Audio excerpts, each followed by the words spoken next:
Welcome again to Conscious Action for Truth, the cat in Cat Chats. This is Mahara Cat, and today is February 1st, 2021. And I have with me for a conversation Ana Garner, our intrepid lawyer who has, with her team, brought a class action suit against the New Mexico governor and others for their handling of the pandemic. Basically, the lawsuit establishes quite clearly that there was no pandemic from the outset, and all the rules have been based on a false premise. And today we actually have a further strengthening of the mask rules from our governor as the schools open. And I thought it would be useful to have a conversation with Ana about the situation. So we're here with Ana again with our little update on what's happening, particularly in Santa Fe, but New Mexico as a whole, because the Empress, our governor, I sometimes call her the Empress, has put out new decrees or strengthened the rules, her rules about mask wearing. And apparently what we're hearing is that the Santa Fe police are going to be more active in policing people wearing masks, certainly in businesses, but it sounds like outside too. So for me, last I looked, I live in a country that has a constitution that talks about life and liberty as our God-given right. Depriving oxygen deprives us of life. I mean, oxygen is life-giving. We learned that in elementary school. I don't know whether they still do. So probably not. Ana, I'm not asking your legal advice, but please let us know your thoughts about what we can do in this situation if we choose to breathe oxygen and if we choose our constitutional right to life and liberty. Yes. So as we know, the screws are tightening, very much so. And the policies are not based on science to begin with. So we have this whole dilemma of trying to have these rules imposed on us that are not based in science and actually harm us more. And those of us who refuse to wear masks do so because they present a health problem for a lot of us. If we're sensitive to our bodies, we recognize our body isn't getting enough oxygen. We're rebreathing our carbon dioxide. I went into Trader Joe's the very first time I ever went maskless and realized I could not wear a mask. I went into Trader Joe's with a list of 3 things. I can usually hold 10 things in my head, but 3, I got so distracted and brain fogged that I forgot one of them. There were 3 important things I needed to get to make this certain dish, and I forgot one of them. I couldn't believe it. I was so rattled and I was confused. It was a terrible experience for me. And I'm a healthy person. I don't have a medical exemption per se. So what recently was posted in the Santa Fe New Mexican is that the Santa Fe police are going to start really going around to businesses. And while this is for, let's say, entertainment purposes only, it's not legal advice that, this is a new situation for us. Medical tyranny, governmental tyranny to this extent, this is a new situation for us. So what I'm saying, other people might disagree with, and you have to follow your own conscience and your own direction. But I will give you some options, I would say, of one way that you might approach it, or 2 ways. So they're wanting to crack down on the businesses. And that's significant because they're really not interested in giving tickets to the non-mask wearers. They're more interested in giving tickets to the businesses that aren't doing this.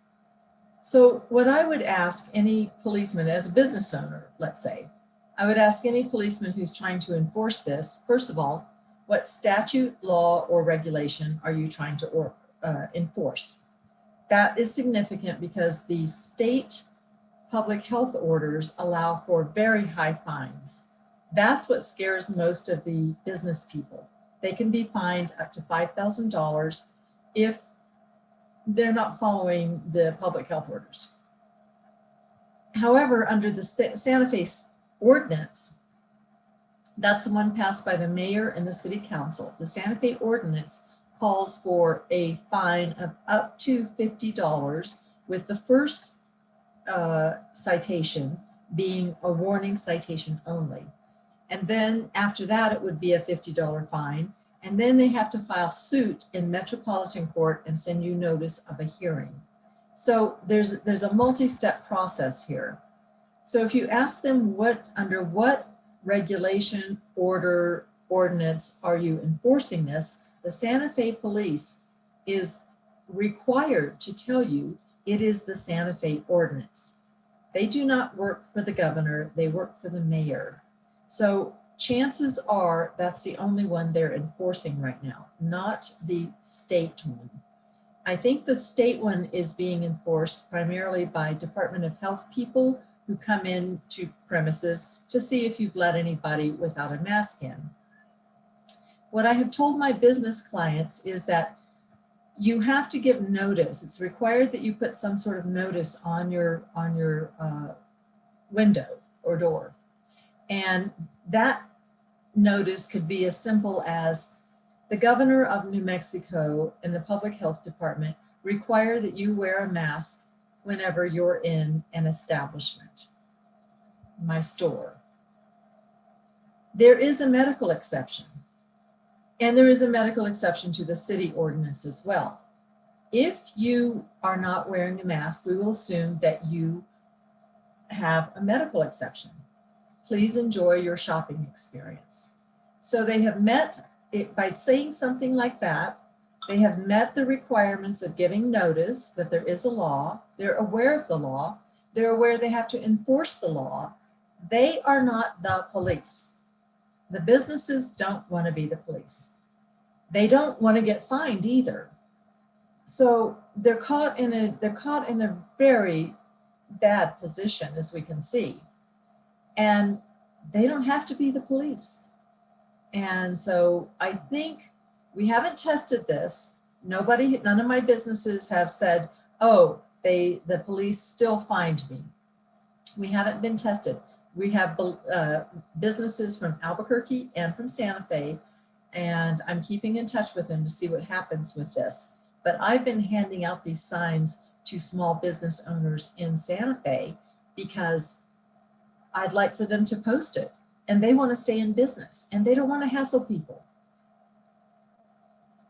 As we know, there's no scientific basis of any effectiveness or safety of healthy people wearing masks.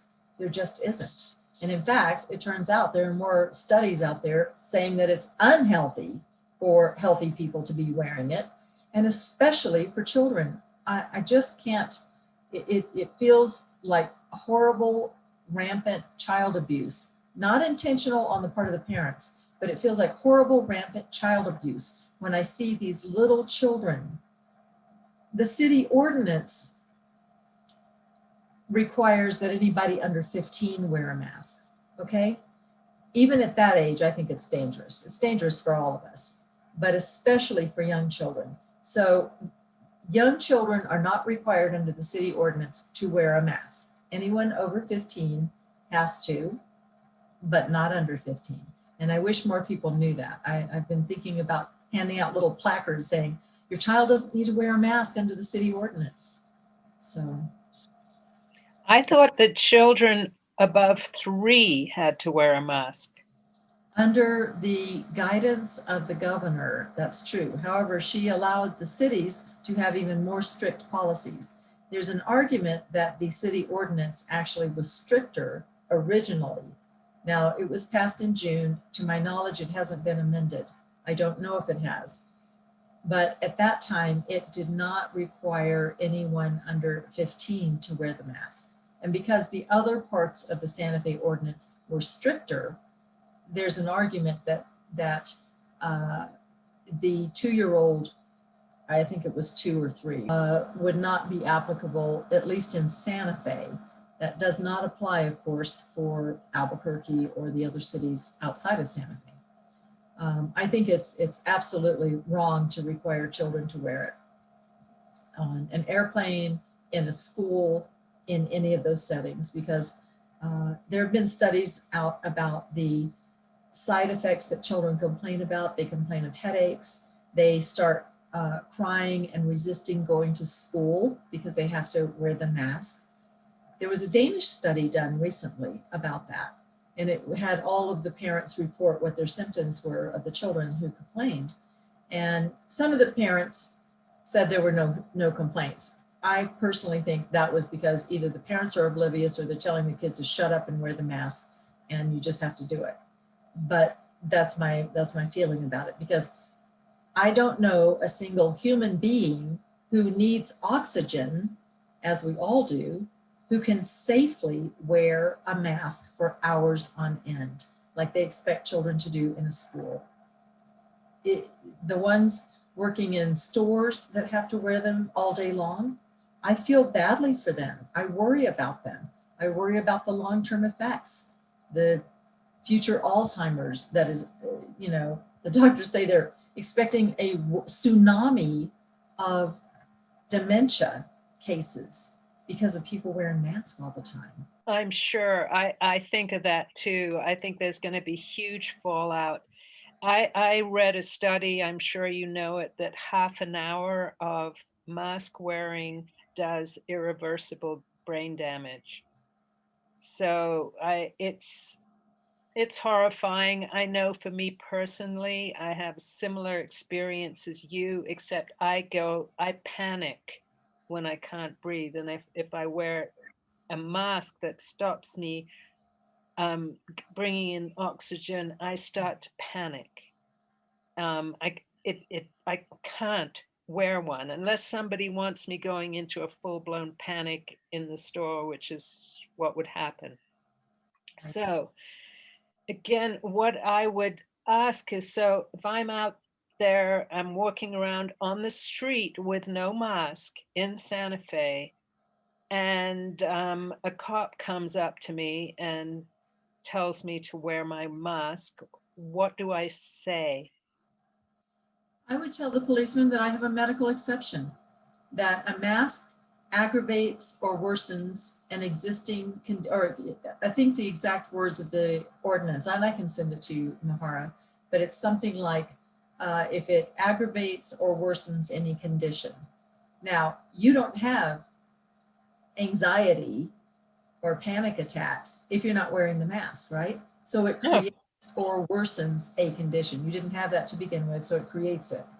And that would be an exemption under the Santa Fe ordinance. And the police are totally satisfied with not giving you a ticket if you say that. And every human being needs to tune into their body and say, how do I feel when I wear this thing? I've stood in line with people who are wearing the mask, and I start talking to them and I say, how is it for you? And they say, oh, I'm breathing in this. I didn't even know I had bad breath like this. I'm breathing in this bad, smelly, schmutzy thing, and it's horrible. And it gets me, I start feeling claustrophobic, and people have passed out and hurt themselves from wearing a mask. I'm worried about all these people who wear masks while they're driving alone in a car with their fully masked up. And what I've noticed is there are a lot more bad drivers out there, a lot more clear cases of people driving badly. We've experienced almost being hit by people, much more so than we used to, where people do stupid moves. They pull out in front of us, or they're weaving in their lane. And I can't say what it's due to because I'm not in that car with that person, but I've just been noticing the bad driving that's happening. And I can't help but think it's related to the mask wearing. And now they're talking about double masks. Oh, You know, it obviously is not going to end. This wasn't it wasn't designed to end. You know, we were told 2 weeks at the beginning, and look, it's been almost a year. So the other question is, if we have the medical exemption, what if they say, well, show it to me? that is what the public health orders say, that you have to have a doctor's, but here's what she really says: unless otherwise advised by a medical professional, you have to wear a mask. Now, in that, it does not say that you have to provide the proof. The businesses want the proof because they want to be able to show the police or whoever's trying to enforce this that you have the exemption. I carry mine around. I did get one, which was hard enough. Just when I told my doctor, I tested my pulse ox when I got out of Trader Joe's that day. I actually took my little pulse oximeter just to test it, and it was down 8 points, 8 percentage points of oxygen. Now, I typically function at 99%, even at this altitude. Nobody gets 100 at 7,200 feet. But at this altitude, I typically have 99 to 98%. It went down to 92, and I felt it. I felt it in a terrible way to my body. Yes, you can say because I'm over 60 that might be the reason. I don't care what the reason is. The point is, it's not safe. It's not safe for people who are older, even without comorbidities. It's not safe for children, healthy children.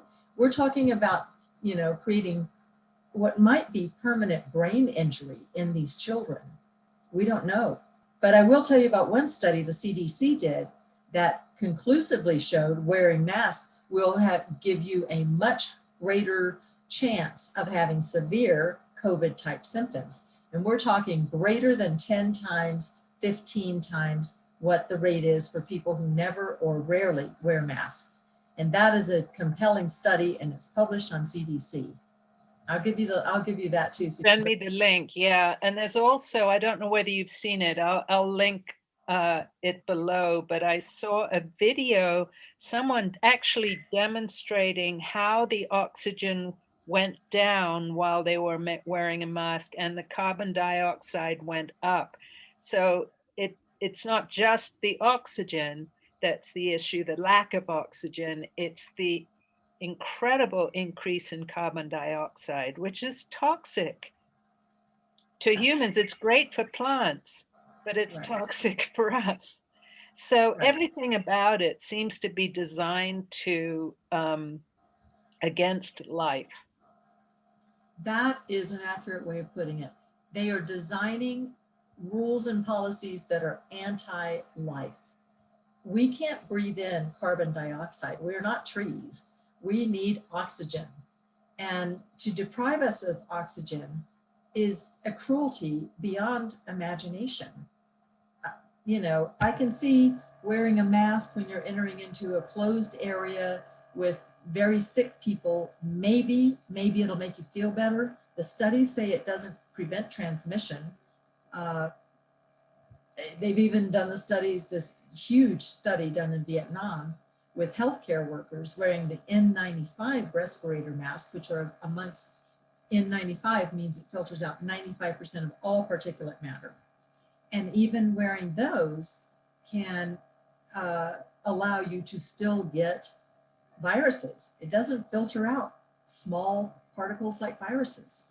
So, doctors and surgeons typically wear them in the operating arena with higher oxygen input into the operating room because they need it to offset the lack of oxygen they're getting through wearing this mask. We're not getting enhanced oxygen in Trader Joe's or, Sprouts or any of these other places. And so we're at a severe disadvantage, especially at this altitude, with wearing masks. Well, Anna, I see in the future some big class action suits from employees of various companies who've been forced to wear these masks for days, for weeks, for months, and having the health conditions. And also, the more I look at it, it looks like a constitutional issue. Life, liberty, and the pursuit of happiness. Well, life and liberty and the pursuit of all three of those are in jeopardy with this mask wearing ordinance and a governor who seems to be very out of touch with the reality of even what the CDC is saying now. So any parting words, thoughts for us out in the streets who choose life, liberty, and the pursuit of happiness? Yeah, I will say what I keep saying to people. Not every attorney agrees with me, not everybody agrees with me, but we do need to stand up for our rights. And part of standing up for our rights is that we have to have peaceful non-compliance with laws that are ridiculous. They're not just wrong and bad and that we should take into our own hands deciding each and every law that that's being imposed on us. But there are some of them that are so bad and ridiculous. How can you not stand up for them, against them? And that is, the mask wearing is one of those. Social distancing, that's ridiculous. It's getting to where people don't even look you in the eye anymore. They're social distancing and they're all looking down at the ground. They won't even look at you in the eye. I can't understand when people have these big masks on them, what they're saying. It sounds like they're talking through a barrel or something. I feel like I'm as disadvantaged as a hearing impaired person. And I can hear fine, but the words don't come through very clearly in those masks. They're very garbled. And I see my bank tellers behind the big bulletproof glass wearing these things. And if it keeps bullets out, I'm pretty sure it would keep the germs out. And why are you wearing this thing? And I can't understand what you're saying. And I keep asking, I said, would you just lower the mask and talk to me without the mask? It's ridiculous. It's ridiculous. It's to see who is willing to be compliant with a ridiculous law and see how many of us there are. And unfortunately, with the businesses in feeling like they have to keep enforcing this, many of us are being deprived of the ability to shop, just like everybody else. We have to call ahead and let them deliver it out to our car, which that isn't very satisfactory. I don't want other people picking out my produce. I want to be able to compare prices of the different types of milk, organic milk, that are maybe one of them is on sale. I can't do that if I can't go into the store. So it's not an acceptable accommodation to people who can't wear masks for you to deliver it out to their car, or for them to come at only between 7 a.m. and 8 a.m. every day, or whatever day it is. It's just not a good accommodation. So I say we have to do peaceful noncompliance and continue to do that. Have a courteous encounter with the police, never anything belligerent or disrespectful. They don't want to do this either. I'm sure that they don't like enforcing it, but they're being required to. Be respectful to your law enforcement people. They may be the best friends we have if this whole structure falls apart. But do tell them that you have a medical exemption. You don't have to have a doctor's note. I think that we have self-reliance and can tell what our body needs and what our body wants. We don't have to get a medical doctor's opinion. And frankly, I am losing all faith in medical doctors who are standing behind this official deceptive narrative. So we need to take matters into our own hands. And I'm going to keep saying that. New Mexico, stand up. And look at my website, nmstandsup.org, for resources. Great, Anna. Thank you. I agree. New Mexico, stand up. It's time. And we'll catch you again on with the next development. Thank you, Mahara.